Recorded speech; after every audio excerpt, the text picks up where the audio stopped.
अस्सलाम वालेकुम व रहमतुल्लाहि व बरकातहू। इंशाअल्लाह 21 तारीख के दिन आज तमाम लोग मजलिस इत्तेहादुल मुस्लिमीन के हक में अपना वोट डालेंगे। 23 तारीख के दिन इंशाअल्लाह जब नतीजे आएंगे तो गुजरात में मजलिस जीतेगी, लेकिन जश्न इसका पूरे हिंदुस्तान में मनाया जाएगा। वो इसलिए कि आज महज एक बल्दिया का इलेक्शन ये नहीं है। आज इस गुजरात के इलेक्शन पर पूरे मुल्क की और मुल्क के बाहर रहने वाले जितने भी लोग हैं वो टुकटुकी लगाए देख रहे हैं कि गुजरात की आवाम इस बार कैसा फैसला करती है। और हमें यकीन है जो मोहब्बतें आप लोगों ने मजलिस इत्तेहादुल मुस्लिमीन पर लुटाई है, आपकी मोहब्बत देखकर बैरिस्टर असदुद्दीन अवैसी साहब ने यह फैसला किया कि हम गुजरात जाएंगे। हम गुजरात अगर आए हैं तो आप लोगों के यकीन, आप लोगों के भरोसे, आप लोगों की मोहब्बत की वजह से यहाँ पर आए हैं। इतने सालों तक मजलिस अलग अलग जगह पर थी। बहुत सारे नौजवान, बहुत सारे हमारे बुजुर्ग ये चाहते थे कि मजलिस भी गुजरात में आना चाहिए। आखिरकार हम यहां पर आए हैं तो यकीनन हमारी उम्मीदें इन इलाकों से बहुत ज्यादा है। इसलिए कि जब इन बस्तियों में हम जाते हैं, इन बस्तियों में जब हम देखते हैं, जब अहमदाबाद की सड़कों पर हम निकलते हैं तो एक हमारे मन में भी एक सवाल पैदा होता है कि क्या वजह है कि हर ऐसे शहर में जहां पर आप रहते हैं, जहां पर हम रहते हैं, हर उस शहर के अंदर दो शहर बसते हैं। एक वो शहर जहां वो रहते हैं और उसी शहर के अंदर एक ऐसा शहर बसाया जाता है जहां पर हम रहते हैं। कौन जिम्मेदार है इन बस्तियों की ऐसी हालत देखकर? कहीं ना कहीं हमें अपने ज़मीर से यह आवाज पूछनी चाहिए। बहुत आसान होता है दूसरों के ऊपर उंगली दिखाना, लेकिन हकीकत यह है कि इलेक्शन के वक्त हम बढ़ जाते हैं, हम बिखर जाते हैं। उसी का नतीजा है कि आज जो मुल्क के अंदर हालात हैं, वो हालात से आप बखूबी अच्छी तरह से वाकिफ हैं। आप जानते हैं इस मुल्क के हालात कैसे हैं, और ये जानकर भी अगर हम अनजान बनने की कोशिश करेंगे तो कहीं ना कहीं हम अपने आप से धोखा कर रहे हैं। कहीं ना कहीं हम अपने आने वाली नस्लों के साथ धोखा कर रहे हैं। इतने सालों तक अगर मजलिस यहां पर नहीं थी तो किसको वोट दिया आपने? आपने वही कांग्रेस को वोट दिया, क्योंकि मुझे मालूम है कि आप भारतीय जनता पार्टी को कभी वोट नहीं दिए हैं और इंशाअल्लाह आगे भी कभी नहीं देंगे। लेकिन क्या ये कौम एक रबर स्टैंप की तरह है? क्या ये कौम का काम सिर्फ वोट देते रहना और सत्ता का मजा वो लेते रहेंगे? गए वो दिन जब हम बाराती की तरह जाते थे। अब वक्त आया है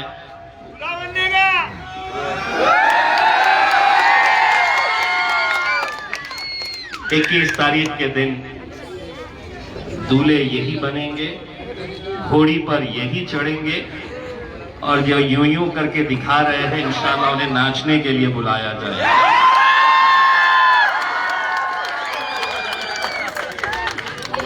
दोस्तों, आज आप अच्छी तरह से जानते हैं इस मुल्क के हालात कैसे हैं। मैं खुसूसन जो बुजुर्ग यहाँ पर मौजूद हैं उन लोगों को उस हकीकत से आगाह करना चाहता हूं। ये जो नौजवान यहाँ पर खड़े हैं उन लोगों के लिए आगे सरकार की क्या मंशा है, क्या मकसद है। मेरी माएं और बहनें जो ये मेरी आवाज सुन रही है, मैं उनको ये पैगाम देने के लिए आया हूं कि इन नौजवानों को पहले तालीम से मोड़ दिया जाएगा, फिर किसी जुर्म से जोड़ दिया जाएगा। हाथ से हाथ की जंजीर बनाकर चलो, वरना धागे की तरह तुम सबको तोड़ दिया जाएगा। और वो वक्त आया है कि हमको अपने मुस्तकबिल के बारे में सोचना है। हमें मालूम है, हम महज 1 महीना पहले गुजरात में आने का फैसला किए। साबिर काबुलीवाला साहब के ऊपर ये जिम्मेदारी दी गई। किसी भी इलेक्शन लड़ने के लिए हमें मालूम है बहुत तैयारियां लगती है, बहुत वक्त लगता है, बहुत प्लानिंग करने की जरूरत होती है। लेकिन उसके बावजूद भी अगर हमने यहां पर आने का फैसला लिया, ये जानते हुए कि हमारे पास इतना वक्त नहीं है, तो हमने आने का फैसला, जब यहां के नौजवानों का जोश देखा, एक बात हमें समझ में आई। इन सब के दिलों में झांक कर अगर देखें तो हर एक के दिल में सिर्फ एक ही तस्वीर नजर आई, जो मेरे कायद बैरिस्टर असदुद्दीन अवैसी की तस्वीर। महज 2 दिन बचे थे। 2 दिन के बाद यह फैसला होगा कि गुजरात के अंदर महज 1 महीना पहले मजलिस इत्तेहादुल मुस्लिमीन आती है और यहां पर ऐसा कारनामा अंजाम देती है। अच्छे अच्छे लोग परेशान हो जाएंगे, हैरान हो जाएंगे कि इतना सब कुछ करने के बाद, इतने बैनर्स, पोस्टर्स, होर्डिंग्स लगाने के बाद, मैं उन तमाम कैंडिडेट्स को कहना चाहता हूं जो आज कांग्रेस पार्टी के दफ्तर में बैठे हैं, कांग्रेस पार्टी का प्रचार कर रहे हैं। 23 तारीख के दिन जब नतीजे आएंगे, आप खुद समझ में नहीं आएगा आपको कि इतने बैनर लगाया, इतने होर्डिंग लगाया, इतने पोस्टर लगाया, इतना पैसा बांटा, मफलर किसी का भी पहनेंगे, लेकिन 21 तारीख के दिन मोहर सिर्फ लगेगी तो पतंग के ऊपर मोहर लगेगी। वो खुद पहले परेशान हो जाएंगे कि मांझा तो हमारे से लिया गया था, मांझा हमारा इस्तेमाल किया गया था, लेकिन पतंग उड़ाई गई 21 तारीख के दिन। यही सोचकर वो हैरान रहेंगे। दोस्तों, अगर एक ताकत बनकर अगर खड़े रहे तो कोई चीज नामुमकिन नहीं है। जिस जमात के बारे में कहा जाता था कि ये सिर्फ हैदराबाद के उतनी एक जमात है, हैदराबाद के बाहर इनका कोई वजूद नहीं, कोई पहचान नहीं, जब निकले, जब लड़ने के लिए मैदान में उतरे तो नतीजे कैसे होते हैं, उसकी जिंदा मिसाल आपका ये बेटा, आपका ये भाई खड़ा है, जिसने जब औरंगाबाद शहर से मजलिस इत्तेहादुल मुस्लिमीन के टिकट के ऊपर इलेक्शन लड़ने का फैसला किया, तो वही बातें सामने आई, वही बातें लोग कहने लगे कि नहीं, ये मजलिस आई है महज वोट काटने के लिए, ये जीत नहीं सकते, ये किसी को हराने के लिए, किसी को जिताने के लिए आए हैं, इनकी सेटिंग हो गई।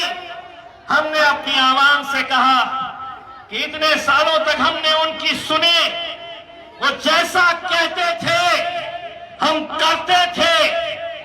अब मजलिस आई है, अब हम बोलेंगे और तुम्हारे बाप को भी सुनना पड़ेगा,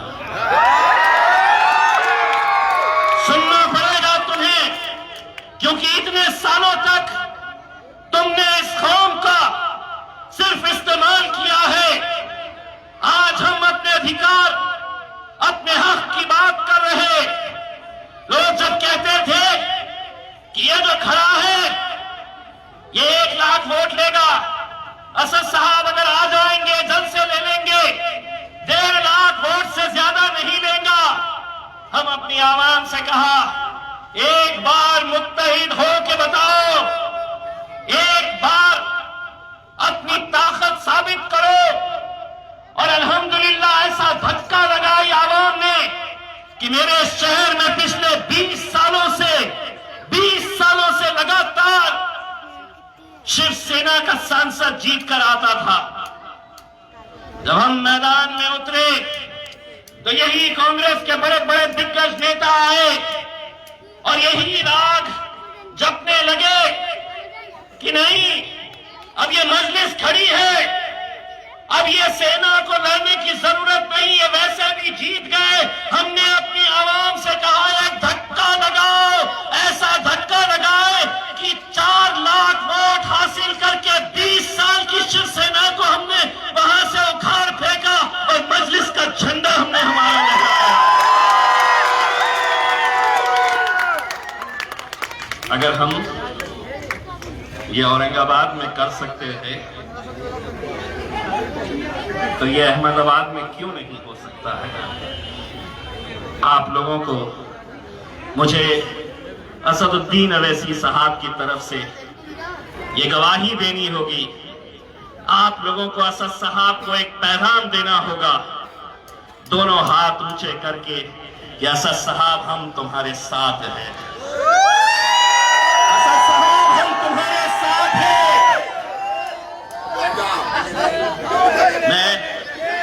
मुझे मालूम है कि आने वाले 2 दिन कैसे रहेंगे, क्या क्या खेल खेले जाएंगे, कैसे कैसे हथकंडे अपनाए जाएंगे, कैसे कैसी साजिशें रची जाएंगी, ये आप भी अच्छी तरह से वाकिफ है।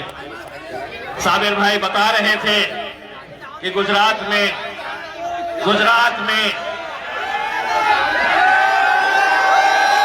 अगले 2 दिनों तक, गुजरात में आने वाले 2 दिन और खास तौर से आने वाली 2 रातों के अंदर सारा खेल खेला जाता है,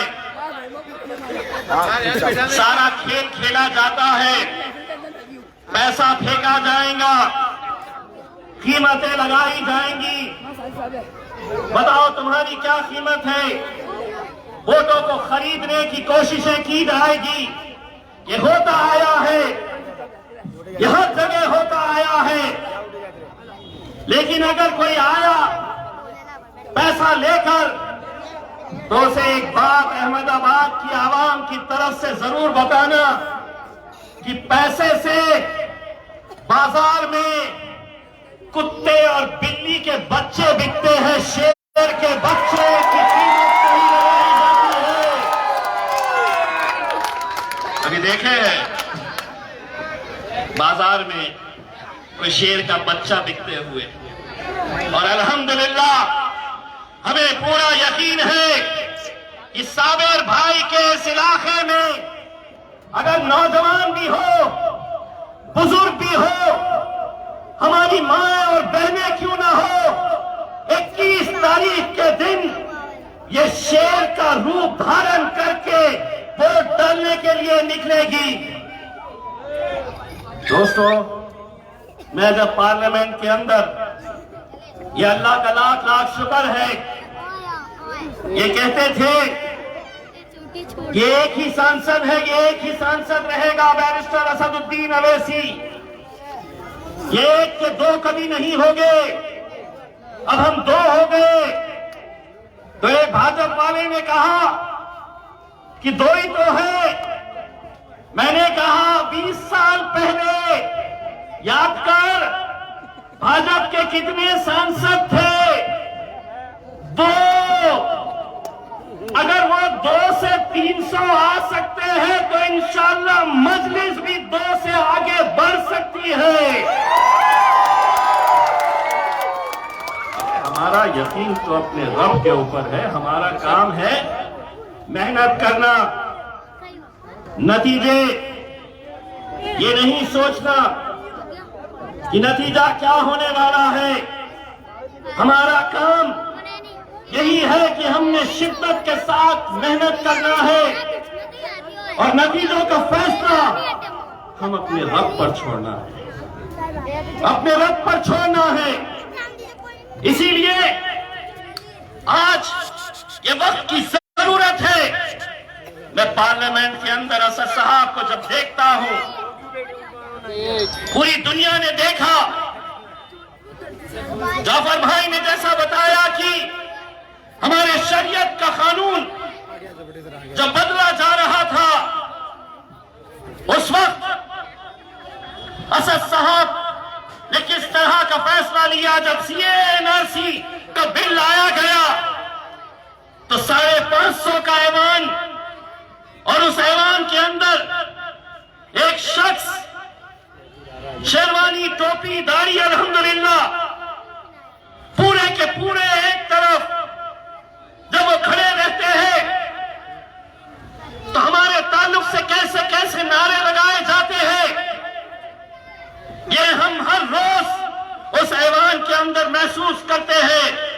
लेकिन उसके बावजूद भी असदुद्दीन अवैसी साहब ने उस दिन जो फैसला लिया, सामने मोदी साहब बैठे, अमित शाह साहब बैठे, 303 उनके सांसद बैठे, कांग्रेस के अलग अलग पार्टियों के सांसद बैठे। असदुद्दीन अवैसी साहब ने उस दिन हक की बात करनी थी तो उन्होंने कहा कि मोदी जी, अमित शाह साहब सुनिए, तुम कानून लेकर आए हैं, लेकिन मेरी नजर में, मेरी आवाम, मेरी कौम की नजर में तुम्हारे इस कानून की कीमत क्या है, तो देख कागज फाड़ के उनके मुंह पर फेंकना। दोस्तों, उस वक्त जब ऐवान में बैठा था, मैं ये सोच रहा था, मेरे मन में एक सवाल आ रहा था कि आखिर असदुद्दीन अवैसी साहब को ये हिम्मत कहां से मिलती है।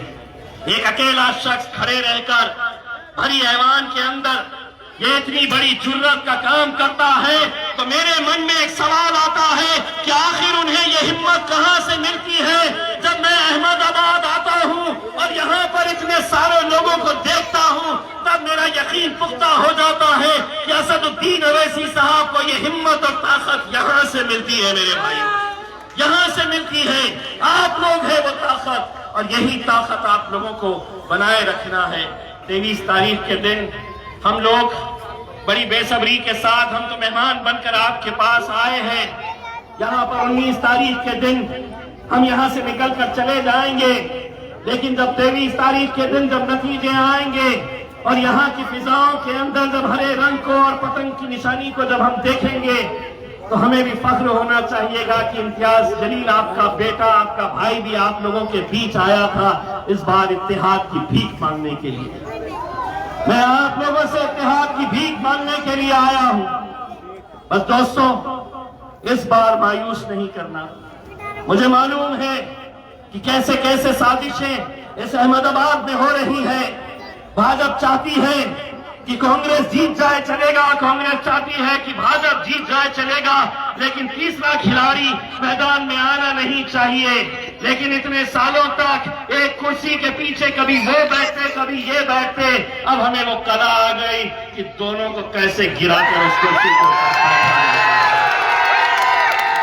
इंशाअल्लाह हमें पूरा यकीन है कि आप लोग मजलिस इत्तेहादुल मुस्लिमीन को कामयाब करेंगे, भारी अक्सरियत से उन्हें जिताएंगे। हमारे चारों के चारों उम्मीदवार को, हमारी 2 बहनों को, हमारे 2 भाइयों को जिताएंगे। बस यही जाते जाते आपसे इंतजार करते जाऊंगा कि इस फिजा के अंदर सिर्फ एक ही आवाज आनी चाहिए, मजलिस इत्तेहादुल मुस्लिमीन।